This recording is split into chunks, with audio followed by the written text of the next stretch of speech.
Hey, my name's Kirsten Art. Welcome to another edition of Invictus Coach's Corner. Today we are going to chat with Coach Fritz.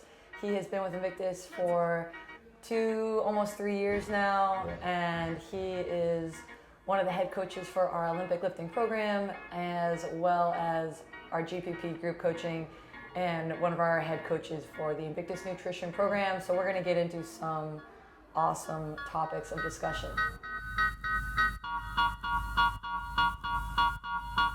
Let's start off into a question that I know is like really meaty, but how do you approach saying no to an athlete?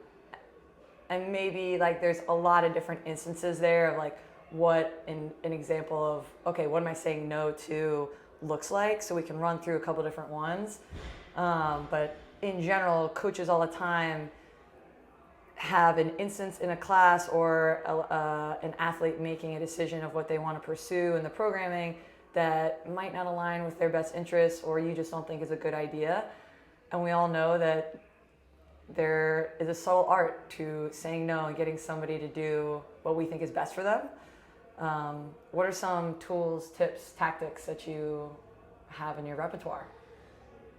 This falls into boundary setting, which is difficult for me on a personal level. I've had trouble with this my entire life. In a personal setting, in a gym, it's much easier. I don't know why. I think it's because I look at this as, it's professional and my boundaries are different with how I set boundaries here. So if an athlete is doing something that I think doesn't serve them well, I can say flat out, no. But most of the time that doesn't work, because then they will push back and they will try to go over the top, or they will shut down and they will want to find a way to do what they want to do without you seeing. So now they start to hide from you, and then it builds a bad relationship potentially, or a relationship where there's a lack of mutual trust. So you must phrase it in a way that the athlete understands what your perspective is, like what you're seeing. So you have to communicate well with them. And the athletes will constantly find ways to challenge you. Like, I'm still learning with this. I mean, yes, at yesterday's staff meeting, we were talking about how to handle this a unique situation. Like every single week, sometimes every single day, you come up with, you encounter new situations where athletes are pushing your boundaries, because once you find out how to say no to one athlete in a way that they can receive and help them move forward in the way that they have stated that they want to go, you need to learn how to do that with the next athlete and the next athlete. And each athlete that comes in provides different challenges there, for sure. Yeah, they all bring their own story and why they think X is okay and Y is the right answer. And we can kind of get into the examples, because I think that everybody responds to no in their own way. And I actually think saying no to an athlete, I don't think that's most of our coaches' style in-house, but I also would urge that most coaches, it's a last resort to use the word no. Because how many times have you been told no and it gives you the exact opposite direction? You're like, oh, okay, yeah, I'm gonna do it anyways, right? Somebody tells me no, I have a knee-jerk reaction to, the answer is now yes. And so I think a lot of times, for example, if it comes to a movement, right? At Invictus group coaching, we run dual track programming, performance and fitness at the same time. Sometimes those programs have different stimulus. For example, one day might be a really heavy back squat, like a 2 or 3 rep max for performance track, and maybe our fitness track has something that's more in line with muscle endurance, unilateral training, something that might even out some left to right side imbalances, be a little bit more friendly on the CNS or the spinal loading. I can think of a plethora of athletes that I'm like, hey, the better choice for you today for a variety of reasons might be to do the fitness training. It's in line with your goals. It's in line with your injury history. So then when I see them choose the performance track of doing a heavy double back squat, this is almost like an offshoot of hey, how do you tell an athlete no really the sub-question is how do you get an athlete to choose what might be best for them? And that's assuming that you as a coach have already done the work of building rapport, actually knowing this athlete and not just guessing what's best for them, knowing what's best for them emotionally, psychologically, as well as logistically to reach their goals. So then, like when I think of that instance, it's, okay, one tool I have is, how do I help my client, how do I educate them to make the right choice? I don't want to make the choice for them. And so if I see them making what might be called quote unquote the wrong choice, instead of just telling them no, do fitness track, a lot of times they're choosing the wrong one, not because they are trying to be like spiteful or sabotage their goals. They actually literally don't have the tools to make the best decision. So then I feel like that's where education comes in as a coach. Maybe not all in one, just word vomit of like, let me tell you for 10 minutes why Bulgarian split squat day might be better for you than back squat, but following it up with a conversation in the moment, asking questions of, hey, why are you choosing back squat today?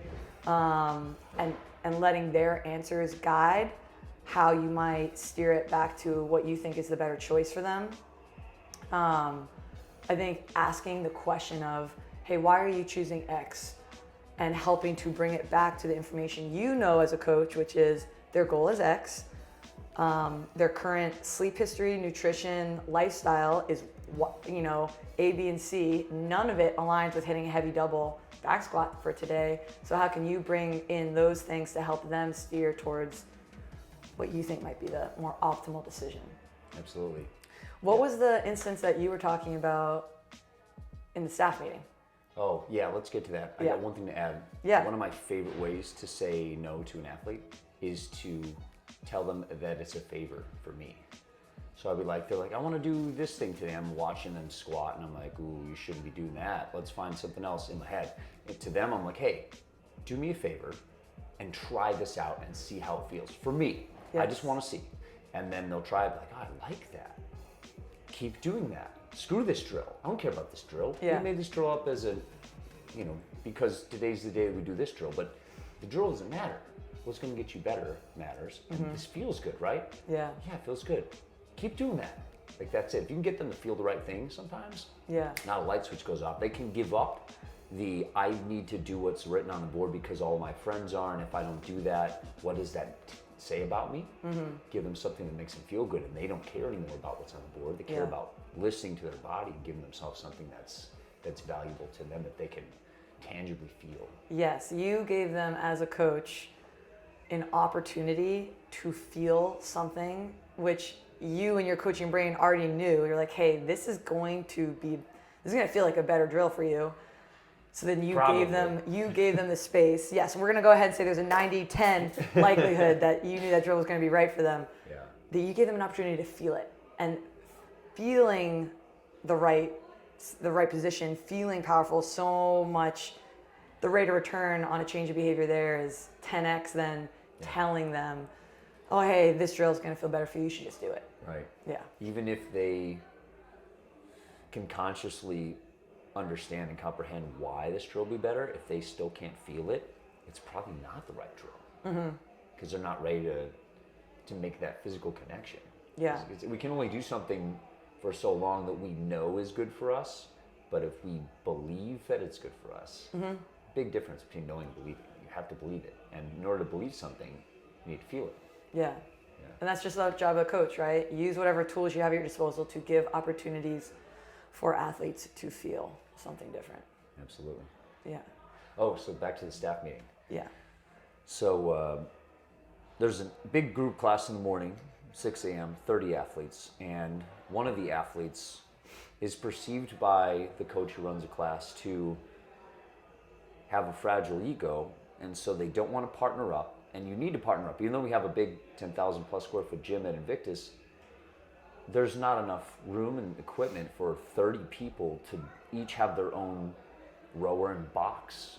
This athlete doesn't like to partner up because they feel like they're either going too fast for their partner, or their partner is going too fast for them and making them feel less than. And so they'll just grab their equipment and they've started this recently, go into the other room and they work out.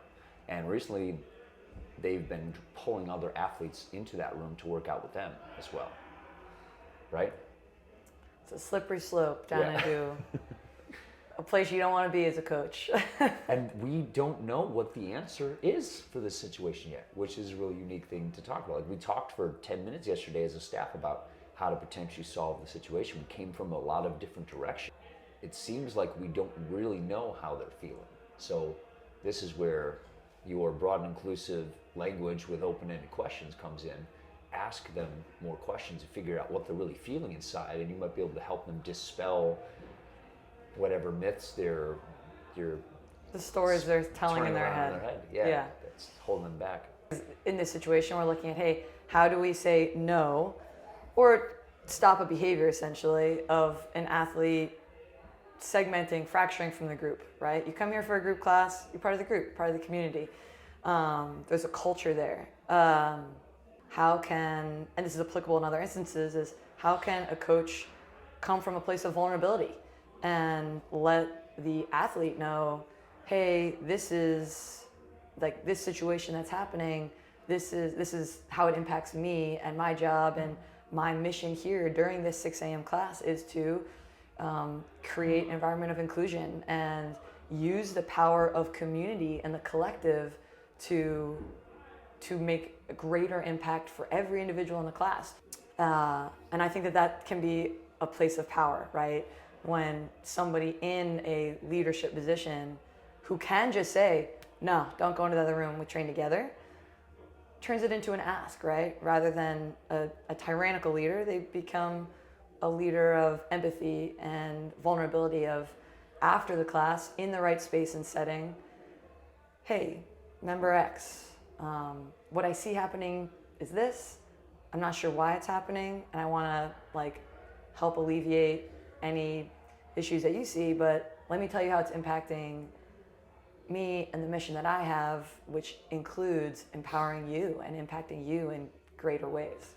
The coach tried to have that conversation, and maybe they didn't phrase it like that, but one of the things that they said was, how should I logistically, set this class up so that everyone can have their own equipment or everyone can get through this workout the way they want? And the athlete was like, I pay X amount of money each month to come to this gym. That's not my job. You figure that out. So it's like, even though the coach is trying to be vulnerable and give them some power in the situation, how to solve it, they were not interested. They wanted this problem to be solved, and they wanted you to solve it, and they wanted it to be their way. But they weren't willing to say what their way was, other than, I'm going to work out by myself in the other room. And you know what? That's a data point. Yeah. If as a coach, you come from a place of vulnerability, just like we ask clients to try certain drills, and that drill missed the mark. Okay, great, that's a data point. So is coming from a place of vulnerability and not getting the response you want. And all of a sudden you say, okay, this is what I'm gonna do. And now you buckle down on, okay, is it that I need to logistically and tactically have my class so on point that there is no wiggle room for somebody to leave. There is no opportunity for them to X out, because we are so on a schedule.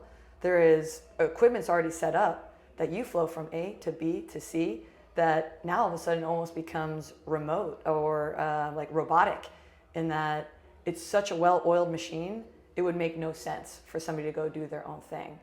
And that nobody else would want to go with that person. Just another side of the coin where it's a tool to try. Will it work? Who knows? Yeah. There's a gym and a coach for every person. That's right. Yeah, absolutely. Cool.